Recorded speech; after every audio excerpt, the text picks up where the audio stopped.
All right, lady. Today, we have a very special guest in Cultivating Her Space. Okay, she's beautiful, she's talented, she's athletic, she's super down to earth, but you might be a little jealous because, well, her husband is Damson Idris. Okay, I'm joking, but It's a she joke. has. Stay away. I'm joking. Stay away.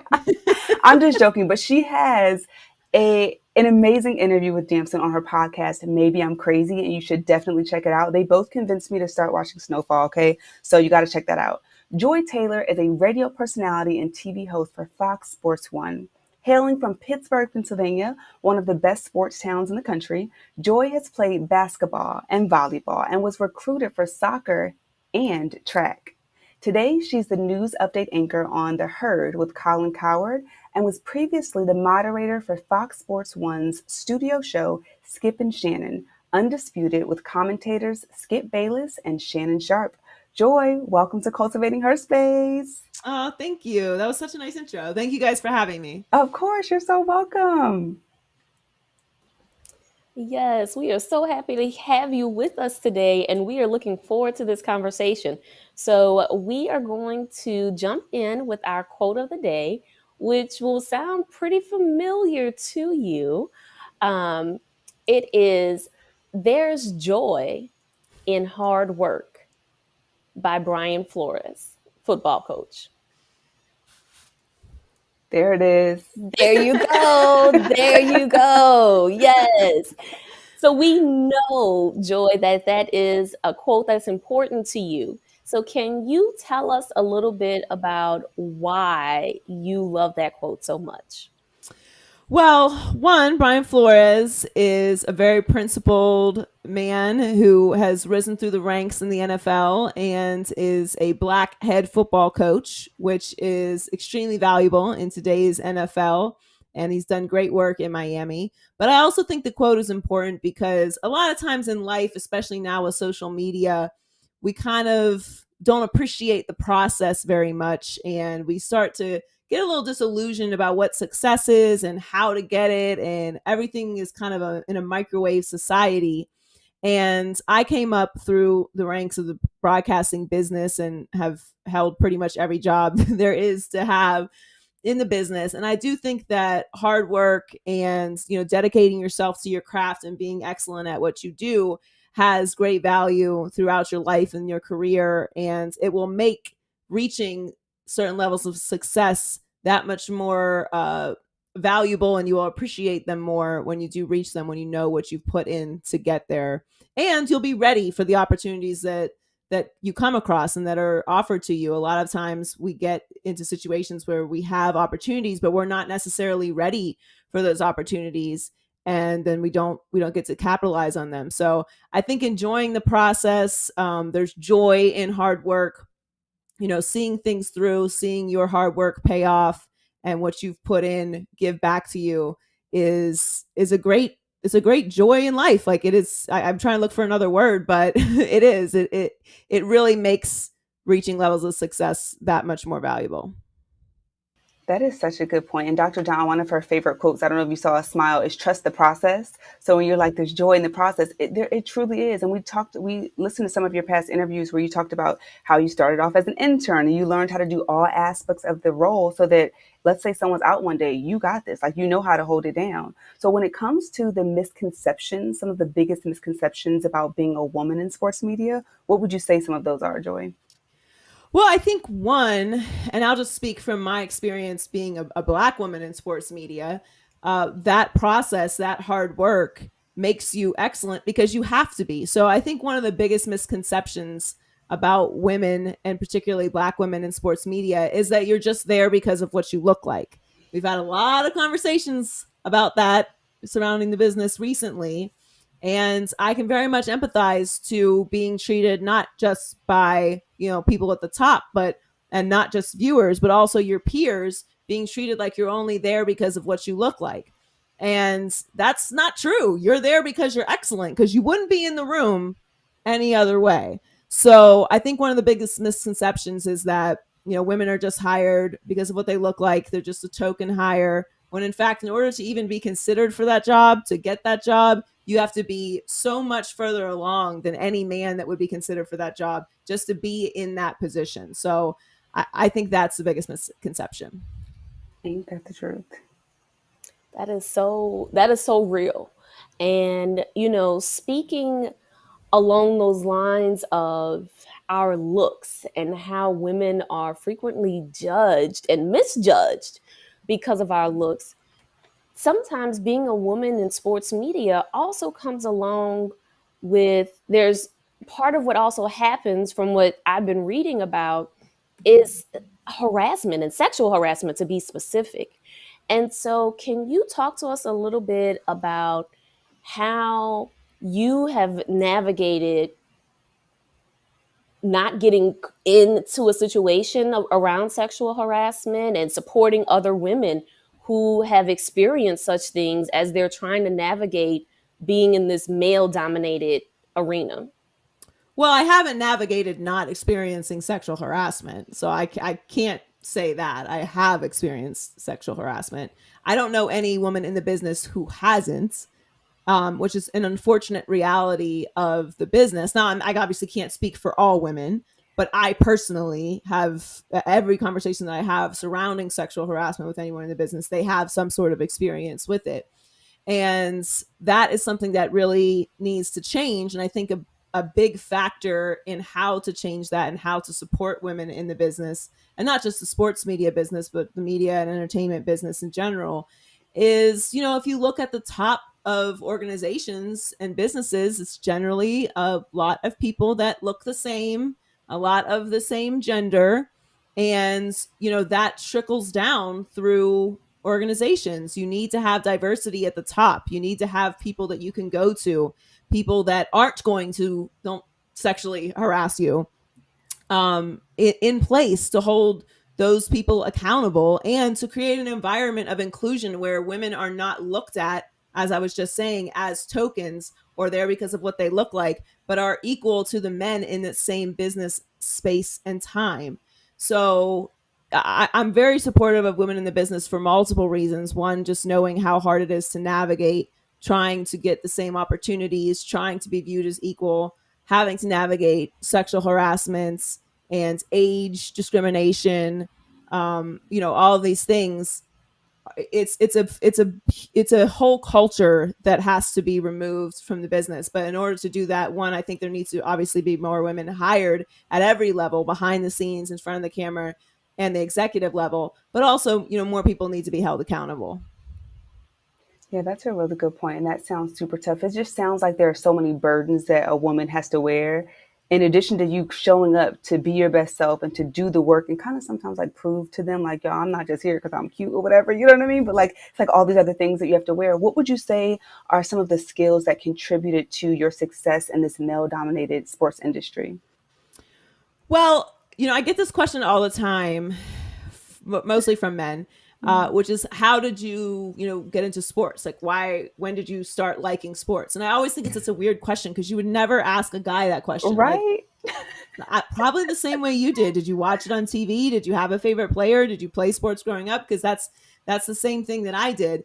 I think, particularly for my job, which is an opinion space job, you got to have opinions, you got to have a personality, you got to be a little fearless and be able to deal with a little bit of negative response to what you're saying, because everyone's not going to agree with you. I mean, we could pick a topic that three of us definitely don't all agree on and argue about it for hours if we find the right topic. So everybody has opinions about everything, and being in the opinion space, you really have to lean into that. So I've always kind of been a big mouth personality. So that kind of works for that space.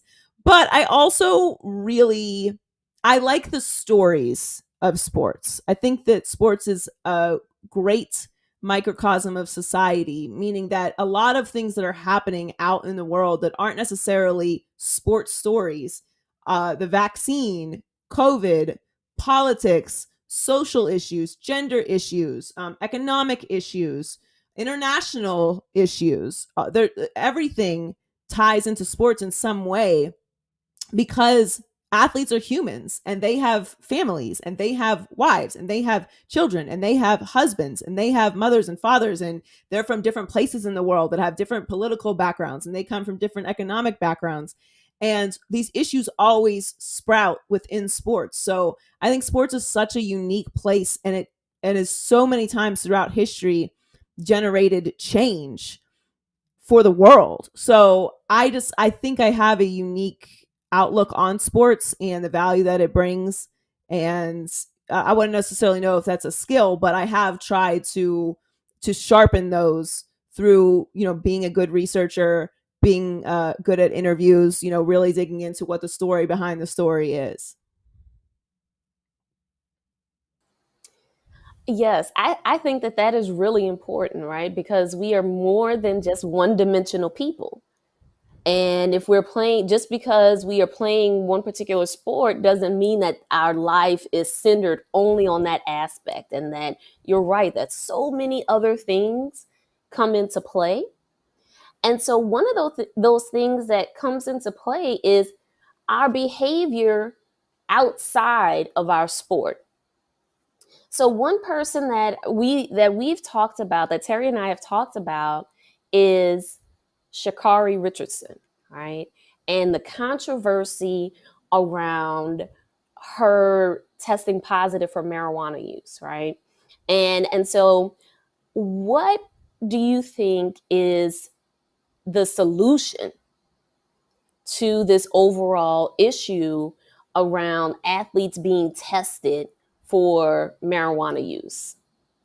Well, I think, as with anything in life, we have to look at the origin of how we got here. I think a big problem, especially in American culture, is that we deny history.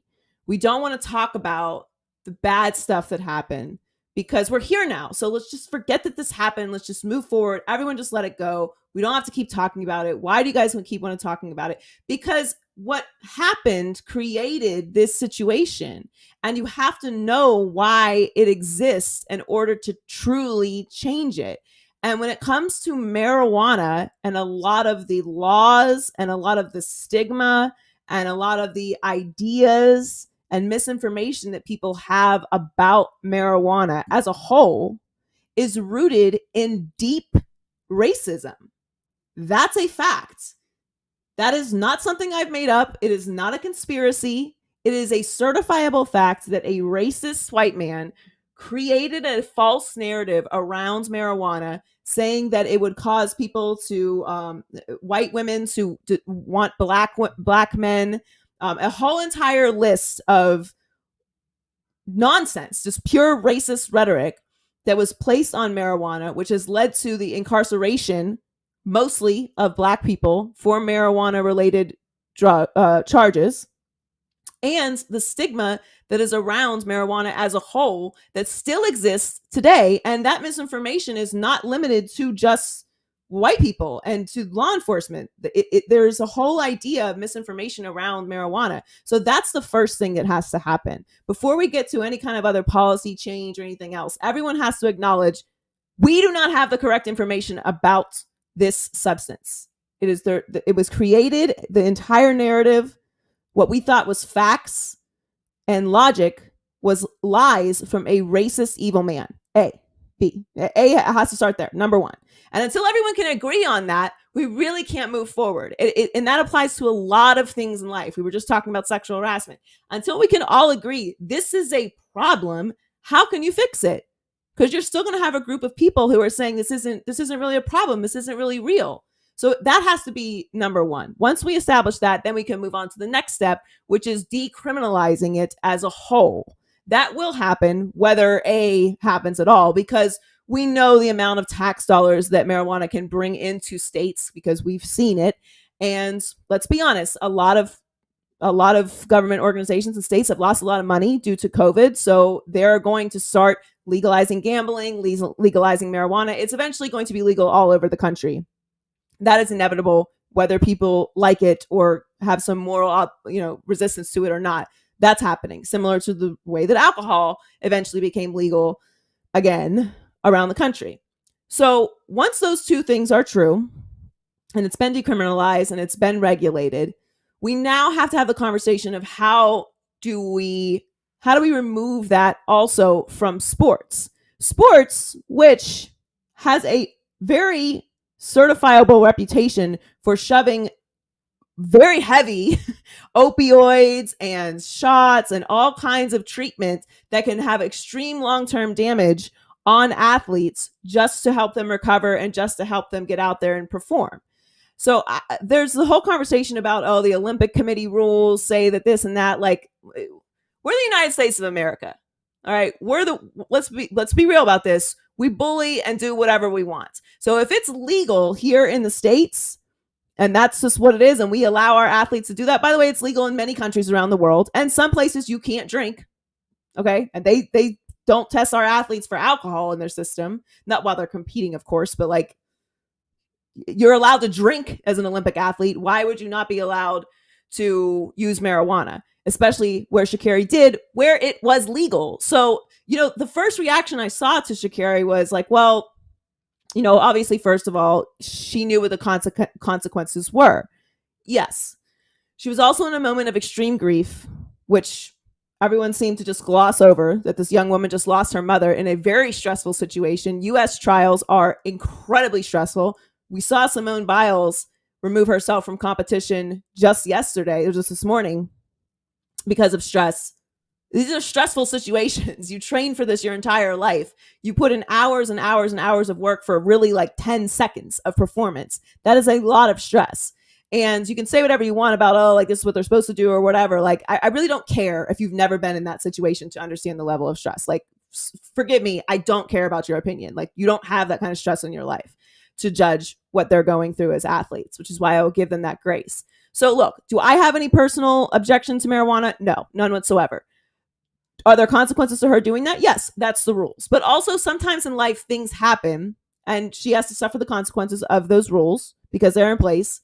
But now we can, as a group, acknowledge several things. One, those rules are in place because a racist, evil man created a false, incorrect, not factual stigma around marijuana, which has cost many people, years and years of their life due to incarceration and all kinds of other ripple effect layers to the use of marijuana and the stigma surrounding it. People getting kicked out of school, people being kicked out of their homes.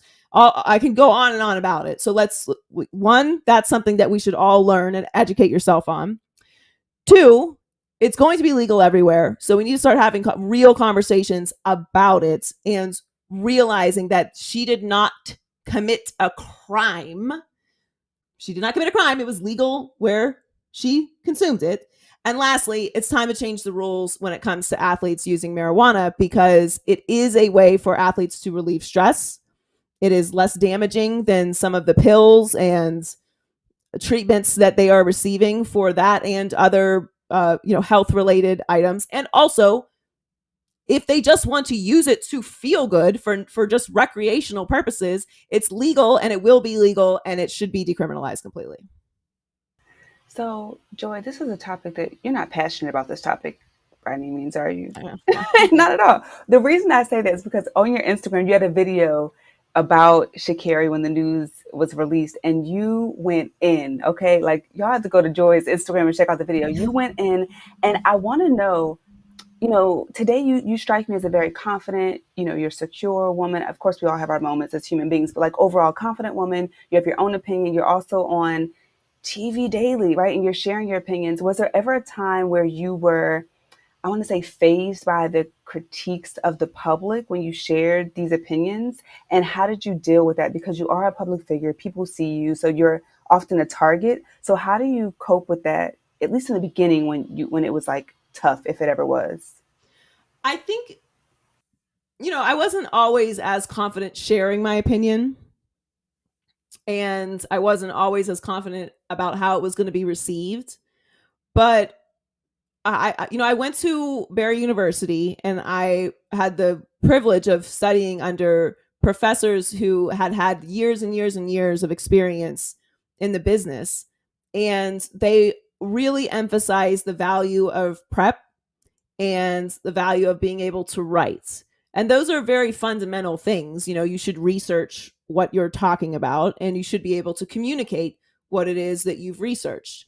And when you're in college or a young person, you really just kind of want to do things, and you just you don't want to trust the process. You don't want to put the hard work in because you don't think you need to, because you have this blind confidence until you say something that isn't factual and someone checks you, or you run into a situation where someone asks you a question you don't really know the answer. So I think one thing that really, really helps me with my confidence in the business is being prepared. People ask me all the time if I get nervous when I go on TV, and I'm like, no, I'm not nervous. One, I mean, like, I'm used to being on TV and I want to be on TV. So being actually on TV doesn't make me nervous. I understand some people would feel nervous being on TV, but if you're in this business, you're past that. They're like, do you feel nervous about what you have to say? And the answer is no, because I know this is what I've studied. This is what I do. And I don't know every answer to every single thing. Nobody does. We do a 2-hour prep call before every single show every day. Every show that I'm on has a meeting before the show, and then we meet with our researchers, and we meet with our producers, and then we go over notes, and then we compare notes, and then we take notes out, and then we change things. Nobody's just walking in and talking. So when you feel confident is when you are prepared. And I think that's like with anything in life. If you go to a job interview and you don't know anything about the company, and you don't really know what the job is about, and you don't know who it is you're meeting with, and you've done no research, you should be nervous. You're probably going to do very badly in that in that interview. Exactly.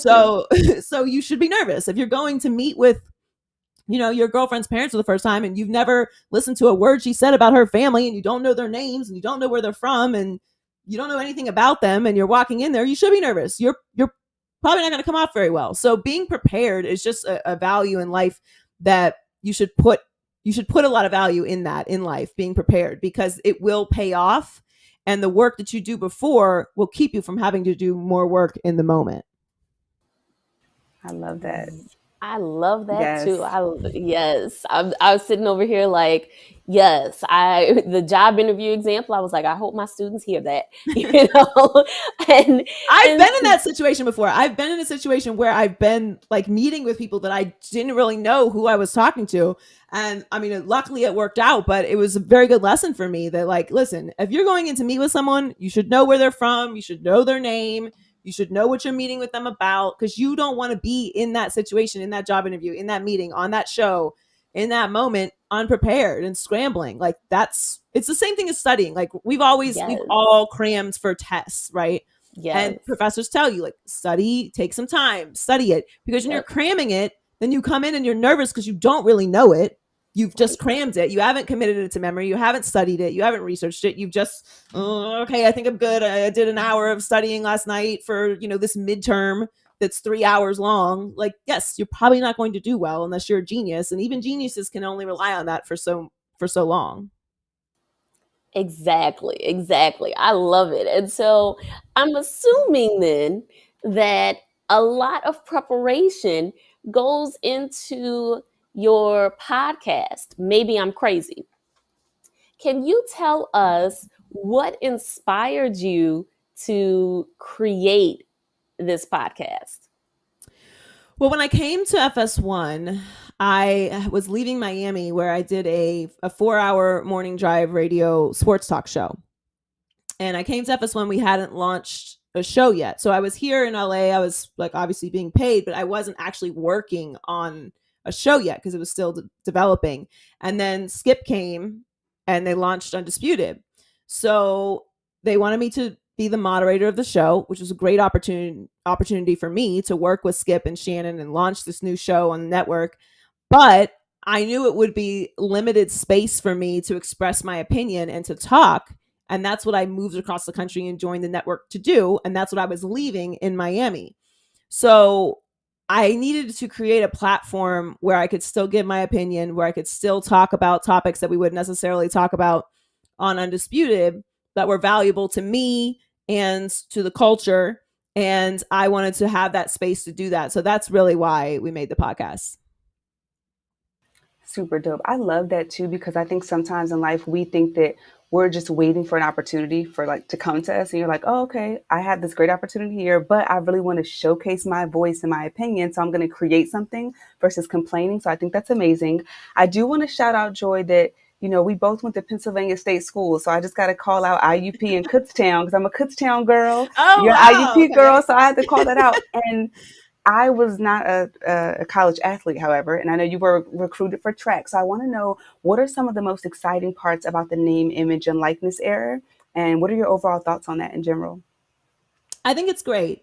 I think it's actually a wonderful compromise to the idea of paying college athletes, which logistically, while I support everyone making money, logistically, there's not a sustainable platform to do that, which that would, you know, be equal for men and women, that would be equal for different sports, because most of these college athletic programs are supported through the revenue made from football teams. There are a few schools where the basketball team will bring in more than the football team, but in general, overwhelmingly, it's the football teams and bigger sports that bring in the most revenue for these athletic programs. So it could get very weird in how you're going to, who makes, how much do you pay the lacrosse team? How much do you pay the swimming team? How much do you pay the women's basketball team? How much do you pay the football team? It's like, okay, there's a reason that amateur sports exists, and I'm okay with that. However, I always had a major issue with the idea that athletes wouldn't be able to make money off of their own name, and this goes back decades and decades. I mean, why can't a star quarterback go to a sports memorabilia shop and do an hour signing autographs? How does that hurt you? What is, who's losing there? Nobody. The kid is making money. Those sports memorabilia people are making money. That's a capitalist exchange. Like, everyone's always talking about, oh, communism, capitalism. That's capitalism. Like, being able to make money off of yourself. That's what America is. And for that matter, if you're not an athlete, you can do that. So if you're there on a music scholarship, you can still go make money. If you're there on an academic scholarship, you can still go make money. Athletes are the only students who are not allowed to make money while they're at school. Meanwhile, they're the ones bringing in all the money to the school. So not all the money, but a majority of the money for these huge facilities and branding and getting students to come because they want to enjoy, watching LSU play football or watching Florida play football, but they are the only ones, the athletes, who can't make money. So I think it's well overdue. I do think, though, social media was the catalyst for this change, because you're seeing athletes and everyone really have the ability to make money off of their social media, and the influencer marketing space has taken over the advertising world. And how are you going to tell some volleyball player she can't make money from Fashion Nova? Okay. How are you going to do that?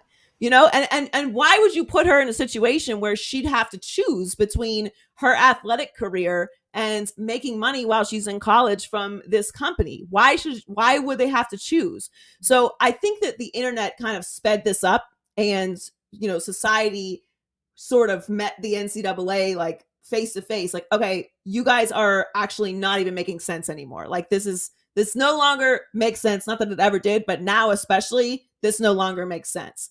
So I think it's great. I think it's great for the student athletes. I think it's great for the programs. I think it's great for everyone in college sports, because now it removes the it doesn't remove, but it definitely lessens the influence that bigger schools have, because there's always been cheating going on. We all know that.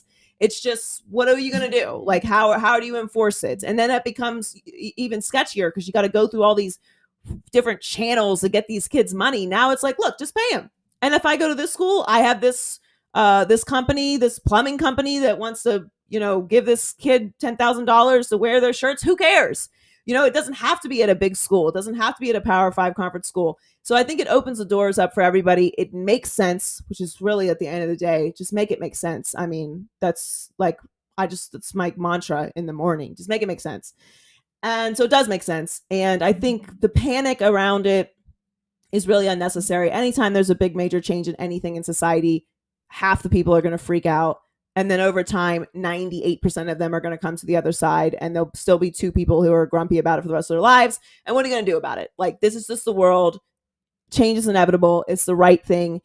And I also think that it gives student athletes the opportunity to start managing money and income and their finances and building towards their future at a younger age. So their financial literacy levels will go up as well. You will start learning about the stock market earlier. You'll start learning about investments earlier. You will start learning about buying property and real estate earlier, financial management earlier. And I think in the long term, that will lead to a more balanced society and better financial literacy for everyone. That is such a good point. Make it make sense and let these students get their coin. Come Yes. on. Yes. Okay. So, Joy, we're bringing the interview to a close. But before we do that, we want to shift up the energy of this conversation. Okay. So, we recognize and appreciate the multifaceted woman and we celebrate her. And we believe that it's okay to be classy and it's okay to be ratchet. You can still be elegant and dance to strip club music. Okay. So, Joy, get ready, get ready. We want to invite you to the OU Clatchet segment. So, do you take on the challenge? I do. Let's do it. Yes, no All hesitation. That's right, what we talking right. I about. love Okay, it. I love it.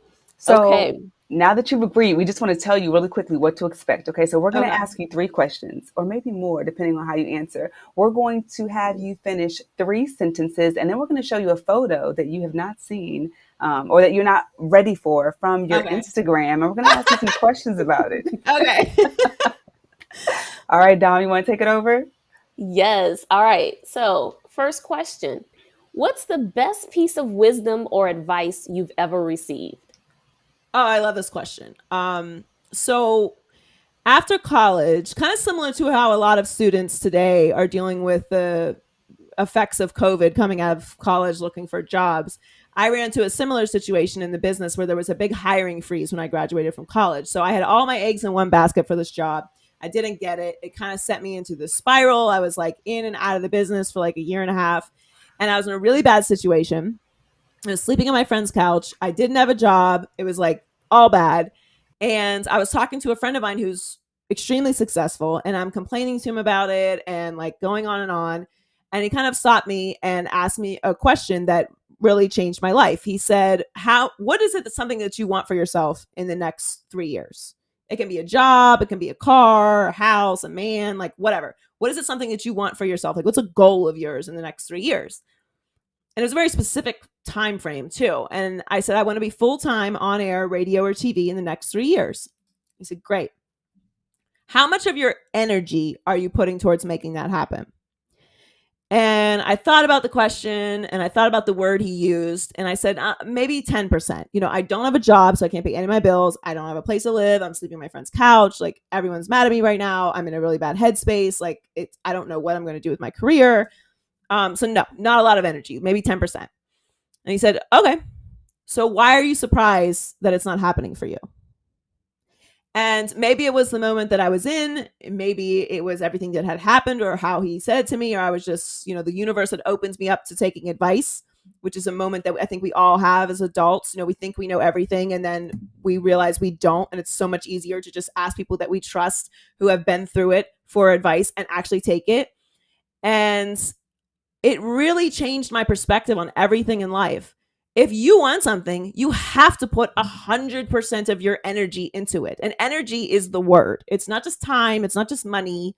It's energy. Everything that you do has to be directed towards this goal. And sports are a great example of that. If you want to be a champion, there's some stuff you have to do. There are things you have to sacrifice. You can't go out every night. You can't hang out with certain people.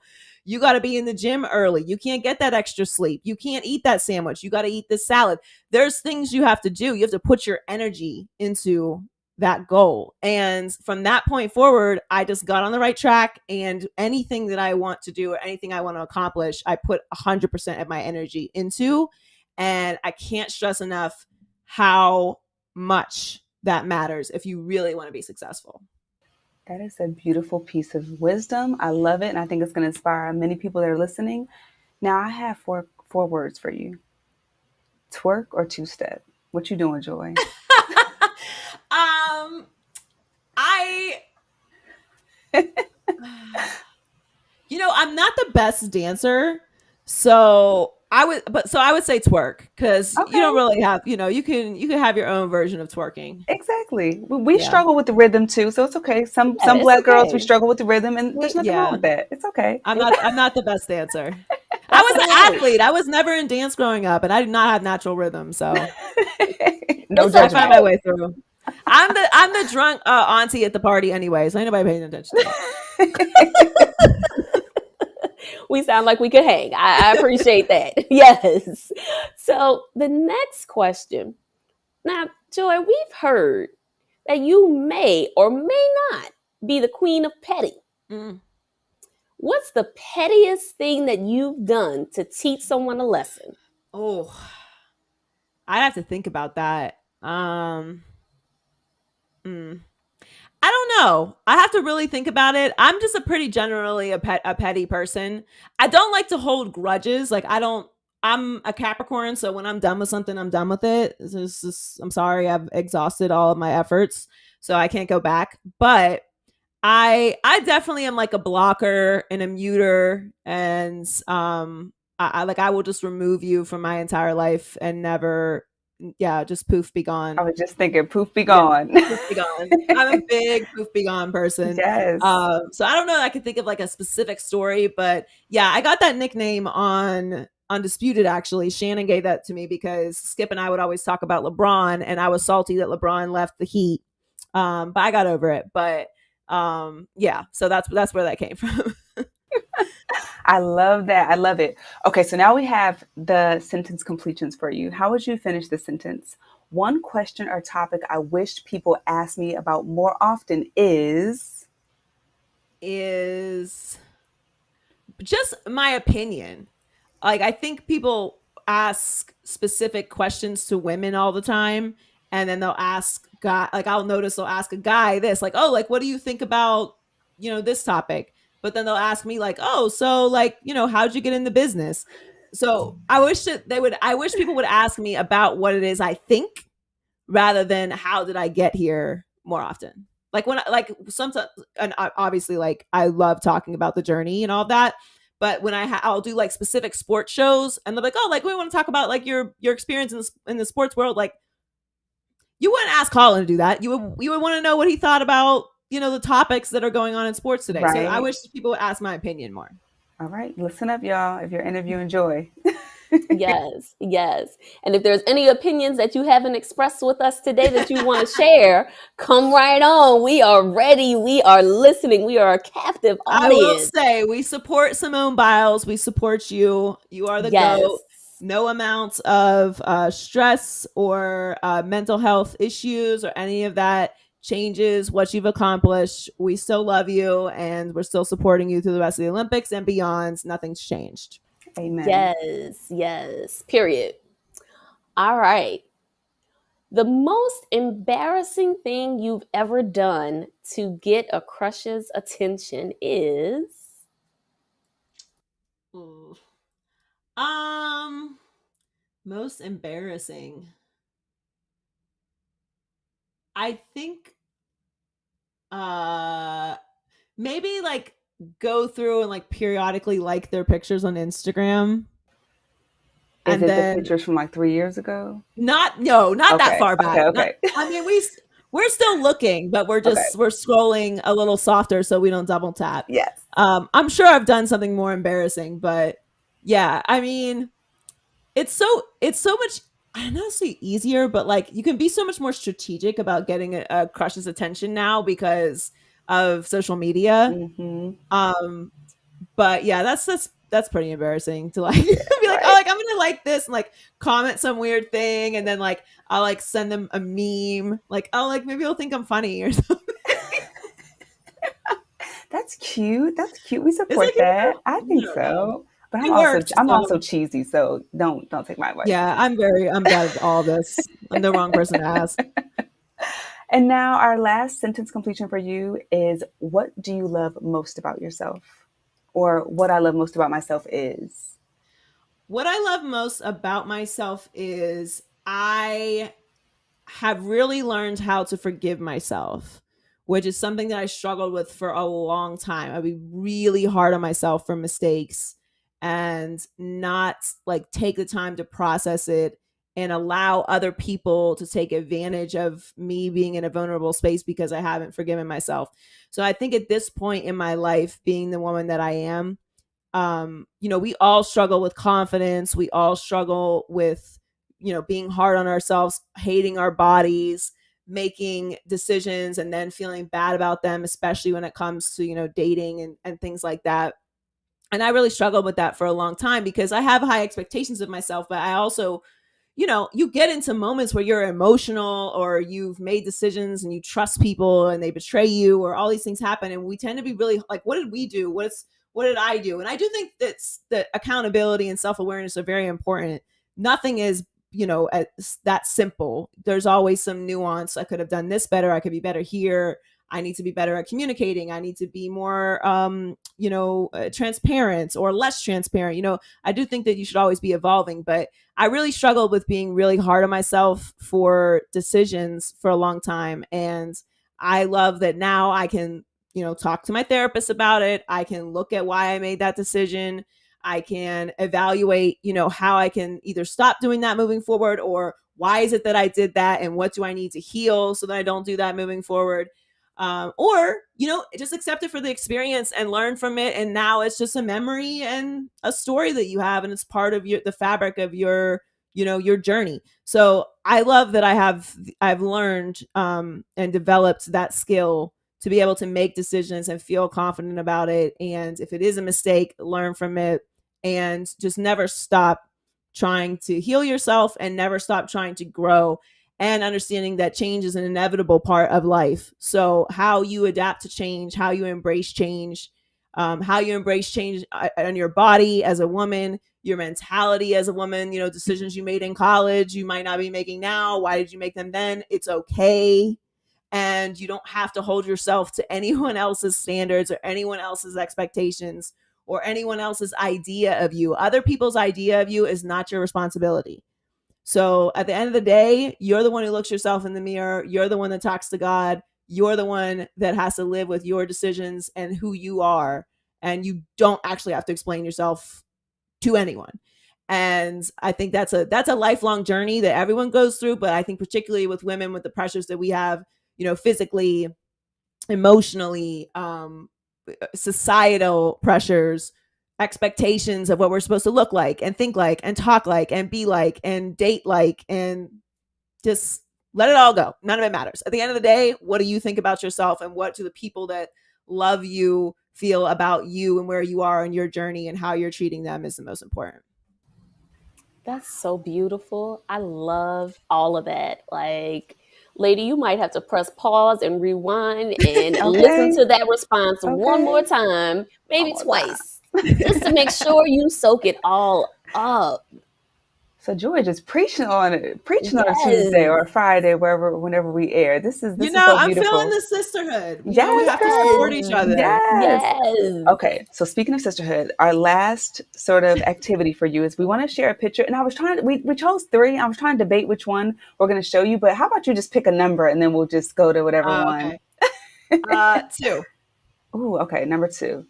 So number two is Oh, boom, okay. this photo right here. Oh.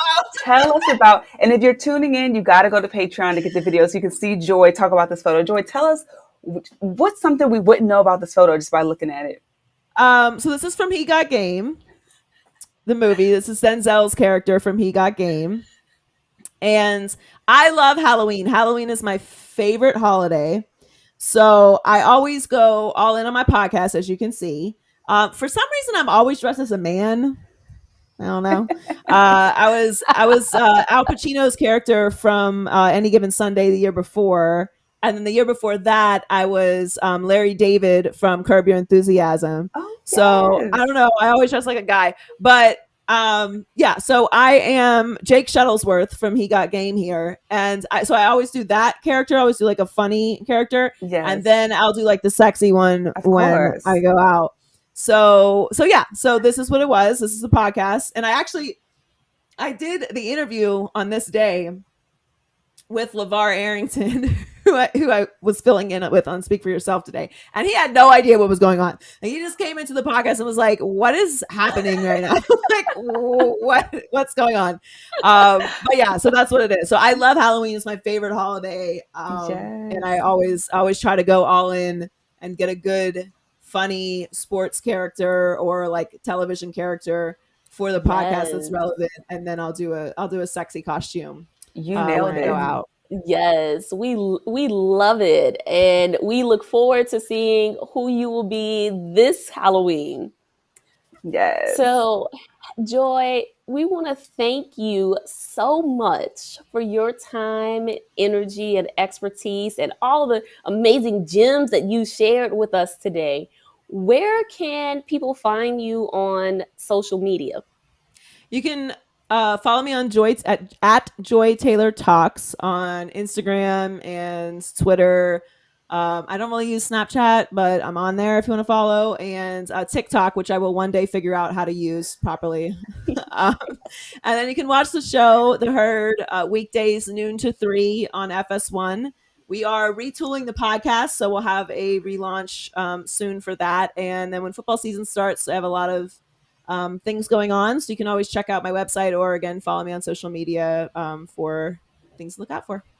Yay, we love it. Thank you so much, Joy. And we just want to tell you that we have an audience of Black women across the globe, and we hope that you kind of get our vibe of how Yes. we do the podcast, what our mission is. And so we'd love to know, based on your experience today, who would you recommend us interview next? And would you be open to making an introduction? Someone that you're like, you Ooh. know what, they will be perfect for this show.